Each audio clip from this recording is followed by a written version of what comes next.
फडणवीस तुम कब तक हिंदू मुस्लिम करोगे? तुमने क्या काम किया बताओ ना। सुनो फडणवीस, मालेगांव के किले में जब तीसरी जंग हुई मुसलमानों, मराठा और अंग्रेजों की, तो मराठाओं की फौज में मुसलमान थे जिन्होंने अंग्रेजों से मुकाबला किया। उन्होंने अपनी जानों को कुर्बान कर दिया।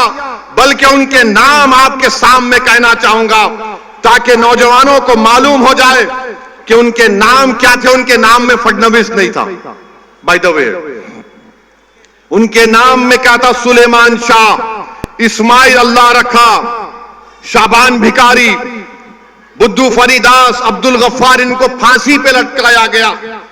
अब्दुल्ला खलीफा और मोहम्मद अनवर को जेल में अंग्रेजों ने मार मार कर कत्ल कर दिया।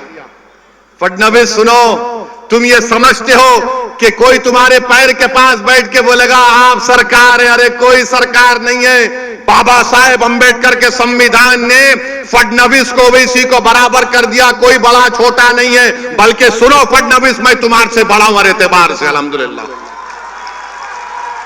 अमित शाह इसको बढ़ाकर बोल रहे हैं अब वक्फ की प्रॉपर्टीज डिक्लेयर कर दी जाएगी। अमित शाह, मोदी, फडणवीस, मैं मुंबई में खड़े होकर बोल रहा हूं, वो जो दुनिया का दौलतमंद अमीर आदमी है जिसके बेटे की शादी में मोदी जी आप मुस्कुराते हुए गए थे, वो यतीम खाने पर बनाई गई है मुसलमानों के। लो यतीम खाने की जमीन वापस लो। अमित शाह, फडणवीस, तुम नहीं लोगे क्योंकि तुम दौलतमंदों के घर में जाते हो शादी के लिए। तुम गरीब की बस्तियों से, गुर्बत से तुम्हारा कोई ताल्लुक नहीं। यतीम खाने की जमीन पर 21 करोड़ में बिल्डिंग बनाई गई। सुप्रीम कोर्ट में फैसला है, अभी केस चल रहा है। और पॉलिटिकल रिप्रेजेंटेशन की अहमियत क्या है मैं फिर से बता रहा हूं आपको। नरेंद्र मोदी ने वक्फ बिल का कानून पेश किया। नीतीश कुमार के पास सिर्फ 13 या 14 एमपी, कितने आसिम बेखार? 13 है, 13 या 16, 13 है। अगर एमआईएम पार्टी के 3 एमपी होते, अख्तरुल ईमान और इम्तियाज जलील मेरे साथ होते, मोदी 10 बार सोचते थे ये बिल को लाए ना लाए। मगर आप थाली मार रहे हैं, आप लोग थाली मारते हैं। अगर हमारे 3 एमपी होते, वो कानून या वो बिल नहीं आता जिसके जरिए नरेंद्र मोदी, उनकी सरकार वक्फ को खत्म करना चाहते हैं पूरे भारत में। कोई जायदाद वक्फ की नहीं रहेगी। मेरी बात मैं जिम्मेदारी के साथ कह रहा हूं, कोई जायदाद नहीं रहेगी वक्फ की। कलेक्टर को इतना पावर दे दिया जाएगा कि कोई भी कलेक्टर के पास जाकर बोलेगा ये कलेक्टर साहब, ये जो यतीम खाना है, ये जो खानखा है, ये जो दरगाह है, ये जो मस्जिद है, ये वक्फ नहीं है। अब मेरे इस बोलने के बाद बहुत से लोग बोलेंगे ओवैसी तुम क्या कह रहे हो, पागल हो क्या? कोई भी जाकर बोल देगा अरे ये कानून में लिखा है, इस बिल में लिखा है। क्या लिखा है कि कोई भी रोड चलता आदमी जिसका वक्फ से कोई ताल्लुक नहीं होगा, वो जाकर कलेक्टर को बोलेगा इंक्वायरी ऑर्डर करो। कलेक्टर जैसे इंक्वायरी ऑर्डर करेगा, उसमें कोई टाइम लिमिट नहीं है। जब कलेक्टर इंक्वायरी लिखेगा, इंक्वायरी कंप्लीट होने तक वो प्रॉपर्टी वक्फ की नहीं रहेगी। आप तो चले गई प्रॉपर्टी आपके हाथ से, दरगाह आपके हाथ से निकल गई, खानकाह आपके हाथ से निकल गई, मस्जिदें आपके हाथ से निकल जाएंगी, कब्रिस्तान आपके हाथ से निकल जाएगा। इस तरह का गंदा बिल इस भारत की पार्लियामेंट में मोदी ने पेश किया। और आपको मालूम वक्फ बाय यूजर, उसका मतलब यह है कि अगर कोई बरसों से किसी चीज को इस्तेमाल कर रहा है तो वक्फ बाय यूजर है। और यही प्रोविजन हिंदू धर्म में भी है। हिंदू धर्म की लॉ की मशहूर किताब बीके मुखर्जी, उसमें लिखते हैं बाय यूसेज ये मंदिर की बन जाती है। ओडिशा के एंडोमेंट में, आंध्रा, तेलंगाना के, तमिलनाडु के एंडोमेंट में ये वक्फ बाय यूजर का कॉन्सेप्ट है। मगर मोदी बोल रहे नहीं रहेगा। उसका नुकसान क्या होगा? मोदी बोल रहे हैं डॉक्यूमेंट लेकर आओ। अगर आपके इलाके में 200 साल पुरानी मस्जिद है, कहां डॉक्यूमेंट मिलेगा? कहां डॉक्यूमेंट मिलेगा? حاجی علی کی درگاہ پر دعوے پیش کرتے ہیں، وہ خیر وہ ٹرسٹ میں ہیں، مگر وہاں پر بھی جا کے بولیں گے نہیں ہے۔ کیا کریں گے آپ؟ میرے بھائی اس طرح کا بل پیش کیا، اس وقت اتنی تکلیف ہوئی کہ میرا رونگٹا پکار کر کہہ رہا تھا کہ کیا ہو گیا ان لوگوں کو جو 14.5 کروڑ ہے اور 5 کو نہیں جتا سکتے؟ اپنی مسجد کو بچانے کے لیے، درگاہوں کو بچانے کے لیے، خانخواہوں کو بچانے کے لیے تم کب تک لڑو گے بتاؤ میرے کو؟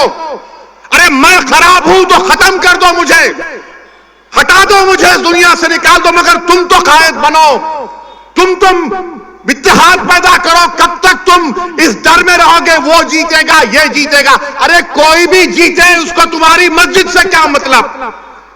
کوئی بھی جیتے اس کو تمہاری شناخت سے کیا مطلب؟ کوئی بھی جیتے وہ تم کو کیا انصاف کرے گا؟ انصاف تم کو کرنا پڑے گا اپنے لیے، آنے والی نسلوں کے لیے۔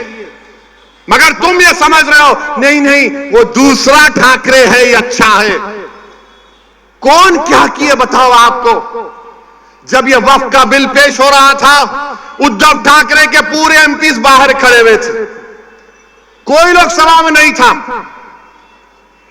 مجھے موشن دینا پڑا انٹروڈکشن کے خلاف۔ میرے بھائی جاگو، مجلس کے لیے نہیں تو اپنے لیے، اپنی نسلوں کے لیے، اپنی شناخت کے لیے جاگو۔ تم نہیں سمجھ رہے، تمہاری آواز اگر اسمبلی میں نہیں ہوگی، تمہاری آواز اگر کارپوریشن میں نہیں ہوگی، تمہاری آواز ضلع پریشد میں نہیں ہوگی، پارلیمنٹ میں نہیں ہوگی، تو کون تمہاری آواز اٹھائے گا بتاؤ؟ آج یہ خطرہ ہمارے سروں پر منڈلا رہا ہے۔ اگر مودی اس طرح کے بل کو پارلیمنٹ میں دوبارہ پیش کریں گے، اگر وہ قانون بن جائے گا، خدا نہ خواستہ ہم کئی مساجد، مدرسے، درگاہیں، خانقاہیں، قبرستان کی زمینوں کو کھو دیں گے۔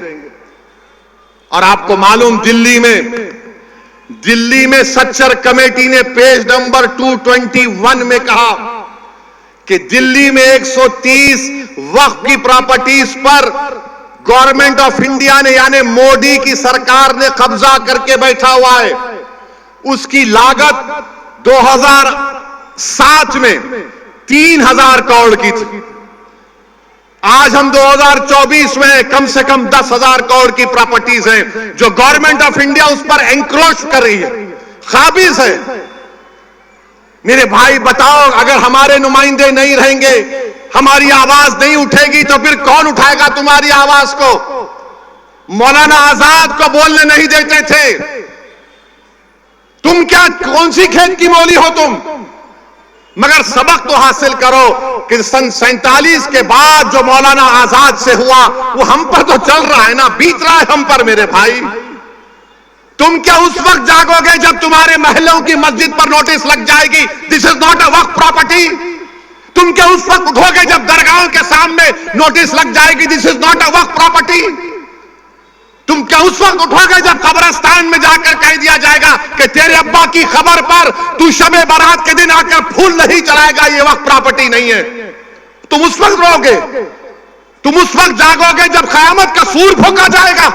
یہ وقت ہے اٹھنے کا، اپنی قیادت کو بناؤ، اپنے نمائندوں کو کامیاب کرو، یقیناً ہراؤ مودی کو، یقیناً ہراؤ شنڈے کو، بلکہ اگر طاقت ہے تو کھاڑ کر پھینکو ان لوگوں کو۔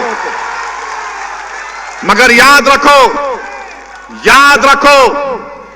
رکھو سیاست میں شہادت کا کانسیپٹ نہیں ہے۔ اللہ کی راہ میں شہادت ہے تو جنت ہے، سیاست میں زندہ رہنا ہے۔ تم زندہ رہو گے تو نیک اعمال کرو گے، تم زندہ رہو گے تو کام کرو گے۔